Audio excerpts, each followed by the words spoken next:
ଏହି ଭିଡ଼ିଓରେ ଜାଣିବା ଆମେ ବୁଲା କୁକୁରର କେଉଁ ଜିନିଷ ମାଧ୍ୟମରେ ବଶୀକରଣ କରିହୁଏ। ଦେଖନ୍ତୁ ଆପଣମାନେ ସମସ୍ତେ ଜାଣନ୍ତି ଏହି ପୃଥିବୀରେ ଯେତେ ମଧ୍ୟ ଜୀବଜନ୍ତୁ ଅଛନ୍ତି, ଯେତେ ମଧ୍ୟ ଗଛଲତା ଅଛନ୍ତି, ସମସ୍ତଙ୍କ ଦେହରେ କିଛି ନା କିଛି ତାନ୍ତ୍ରିକ ଶକ୍ତି ରହିଥାଏ। ଆଉ ସେଇଟା ଯଦି କୌଣସି ବ୍ୟକ୍ତି ଜାଣିଯାଏ କେଉଁ ସମୟରେ କେଉଁ ଜିନିଷକୁ ବ୍ୟବହାର କଲେ ତାହାର ତାନ୍ତ୍ରିକ ଶକ୍ତି କ'ଣ ହୋଇଥାଏ, ତାହେଲେ ଆପଣମାନେ ଅସାଧ୍ୟ କାର୍ଯ୍ୟକୁ ମଧ୍ୟ ସୁସାଧ୍ୟ କରିପାରିବେ। ତେଣୁ ମୁଁ ଆପଣମାନଙ୍କୁ ଏହି ଭିଡ଼ିଓରେ ଗୋଟିଏ ଚମତ୍କାର ବଶୀକରଣ ପ୍ରୟୋଗ ବିଧି କହୁଛି, ଯେଉଁଟା कि आपण माने बुला कुकुरर गोटे जिनिस माध्यम करें। जदि आपण माने बुला कुकुरर सही जिनिसटी पाई जाती ताहले आपण माने अति सहजरे जेकोसी स्त्री पुरुष को बशीकरण करें। देखंतु प्रत्येक अंचल रे, प्रत्येक गाँव रे, प्रत्येक सहर रे बुला कुकुर रहंती।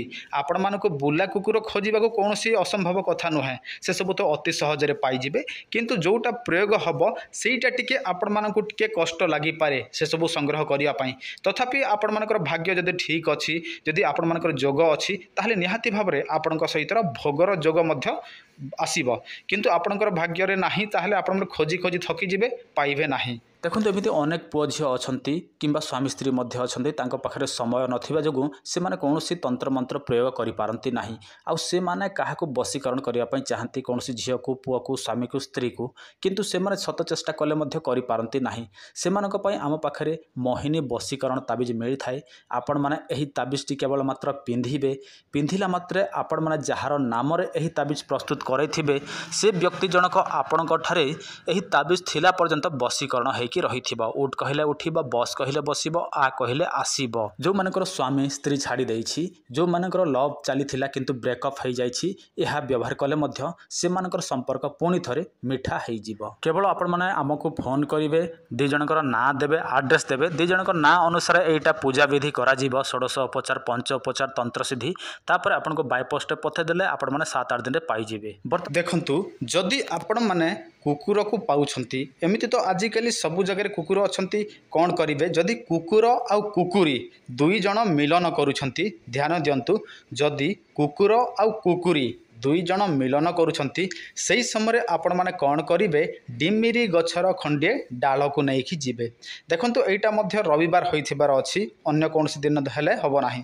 रविवार दिन कुकुर आउ कुकुरी जदि मिलन करुछंती सेही समय डिमिरी डाल आपण माने कौन करिवे, कुकुरी देहरे जाइकी आपण माने मारिबे बा पिटिबे। बुझिला कि नहीं?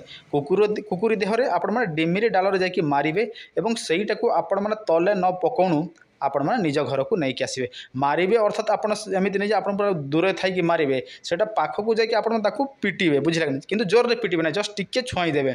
तापर आपण माने सेटा को आनिबे जत्न सहकारे आपण माने ऊपर एका रस्सी माध्यम टांगिकी रखिबे, जेमिति सुखिबो, सेटा छाई रे एका सुखेबे। तापर कोन करिवे, सेटा को पुणी रविवार दिन जेतेबेले सुखी जिवो, रविवार दिन सेटा को आपण माने जालिकी भस्म करिवे। हला जालिकी भस्म करेंगे, किंतु आपण माने एमिति भाव में जालिबे जे सेईटा जेमिति माटी रे स्पर्श न हो, माटी रे छुईब नाही। हला आपण माने ऊपर ऊपर एका जेमिति भी आपण मानकर आइडिया लगे कि सेटा जालिबे। तापर जेतेबेले पाउंस हेबो सेईटा कोन करिवे, आपण माने जड़ा तेल माध्यम रे पाक करिवे। हला अर्थात आपण माने घांटीबे। जितेबाला सेटा आपण मानकर घंटा सरी जीवो, तापर आपण माने तंत्र सिद्धि मंत्र 21 थर प्रयोग करेंगे। जितेबाला आपण माने काहाकू भी बशीकरण करबा पई इच्छा करूछंती ताहा देहरे जाइकी लगेई देबे। किंतु एटा केवल स्त्री पई बशीकरण हबो, पुरुष पई हबो नाही।